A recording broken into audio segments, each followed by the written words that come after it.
Magandang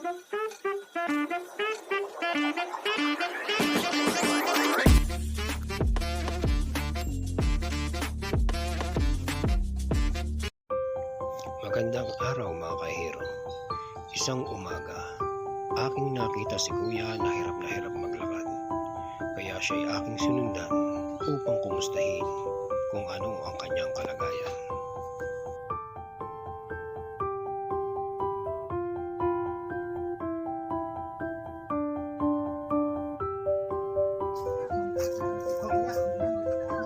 Ito po yung bahay niyo?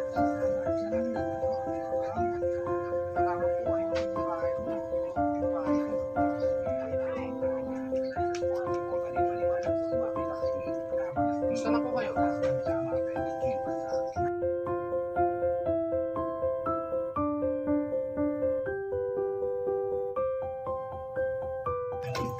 Wala yung bahay niyo.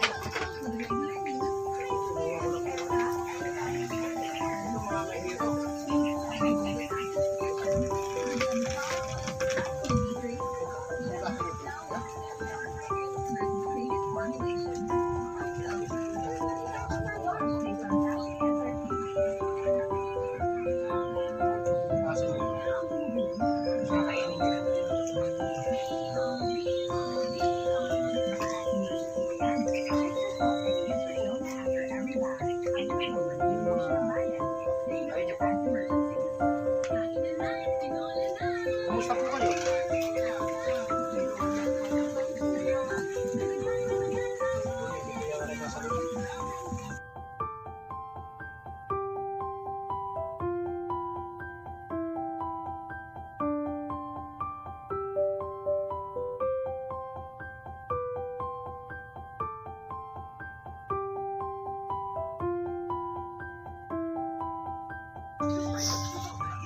Ito po si Kuya mga kahero at ating pong inalalayan. Kanina po nahulog po siya doon sa may daanan kasi po makikita po ninyo yung area rito sa kanila, marami pong bato. Yan po, kaya po itong ating kahero na to ay nakita po natin na bumuwal, kaya po nilapitan natin. Kawawa naman po. At si Kuya po ay hindi po siya nagsasalita. Dito po siya nakatira mga kahero. Pagbastan niyo po yung bahay ni Kuya. Ito po, ganito po yung kanyang kalagayan dito. Hindi ko po ma-imagine kung paano po siya natutulog dito mga kahero. Tingnan niyo po, pasok po tayo. Kuya, pasok ako sa bahay mo ha. Kasi Kuya po hindi nagsasalita eh. Ito po yung kalagayan ng bahay niya. Ito po yung hinihiga niya. Pagmasdan po ninyo mga kahero, wala na pong ano. Wala na pong nakalagay na higaan halos. Ito yung una niya. Ito lang po yung itsura ni Kuya dito. Paano po kaya siya nakakatulog dito mga kahero? Ito po siya. Iinom po siya ng tubig. Baka po mahulog kayo Kuya.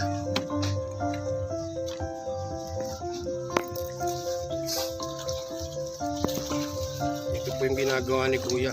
Hindi po natin siya ma-interview ng maayos, gawa po ng ano, hindi po siya nagsasalita mga kahero. Ayan po.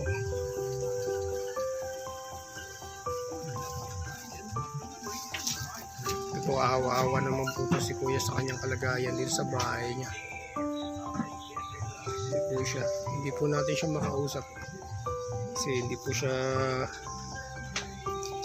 magpagsasalita. Ganito lang po siya. Ayan po. Ayan. Ano pong gagawin niyo dyan Kuya? Ay, yung mangga mo, hugasan niyo. Napulot niyo lang po yung mga mangga na yan Kuya?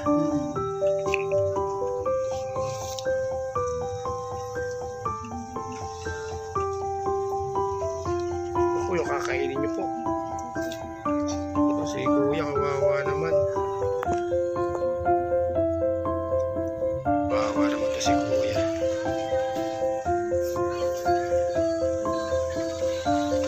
Ito po yung ating kababayan mga kahero. Pagmasdan niyo po si Kuya, siya po ay halos hindi po nakapagsasalita, kaya hindi po natin matanong kung ano po ang kanyang nangyayari sa kanya, kung bakit po siya nandito sa lugar na to, sa bahay na to, ba't nagkaganyan siya. Ano po mga kahiro, awa naman po siya. Ano po, ganyan po si kuya.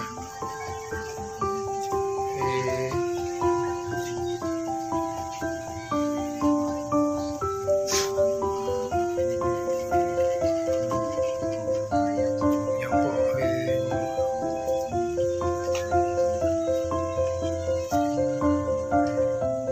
ito po yung kanyang bahay. Kamusta niyo po mga kahiro?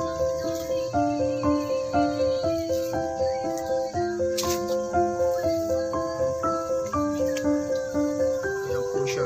Dito po siya nakatira sa sa gubat. Tapos po yung mga daanan po ay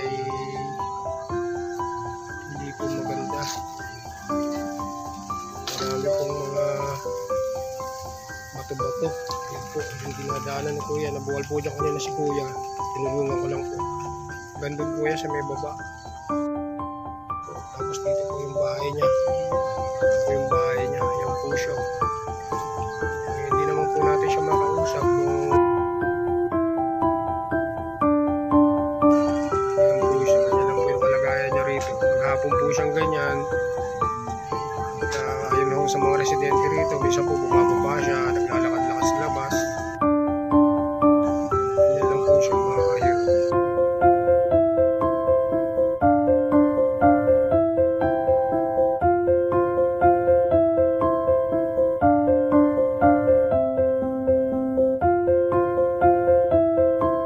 Hindi pong mangga. Saan niyo po nakakuha yung mangga niyo? Sa baba po, napulot niyo po yan.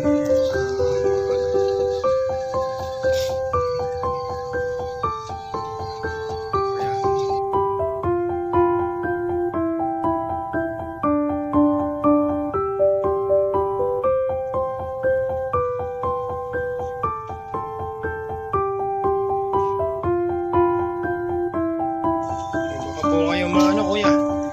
Baka po kayo matapa ulit. Ganito po ang kalagayan ni Kuya rito. Ganyan lang po yung buhay niya rito.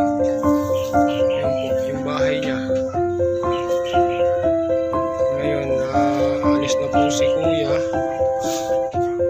Ingat po kayo kuya, baka po kayo madapa.